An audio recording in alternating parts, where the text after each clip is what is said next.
To comment picture on Instagram, first update your Instagram to latest version so you can get this feature in your Instagram account. I have already updated my Instagram, so after updating, open your Instagram and go to comment section in which you want to comment photo. I have noticed that this photo commenting feature is not available on all accounts, so you may not find in some accounts. So after going to comment section, here you will find the photo gallery option. So to comment photo, just tap on that and it will lead you to your gallery. Now just pick a photo you want to comment. You can also add a caption or comment with that photo. Now after that, just post.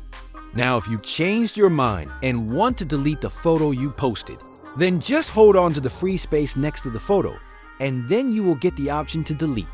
So that's how you can comment photo and delete it. If you found this video helpful, don't forget to like this video and share it with your friends.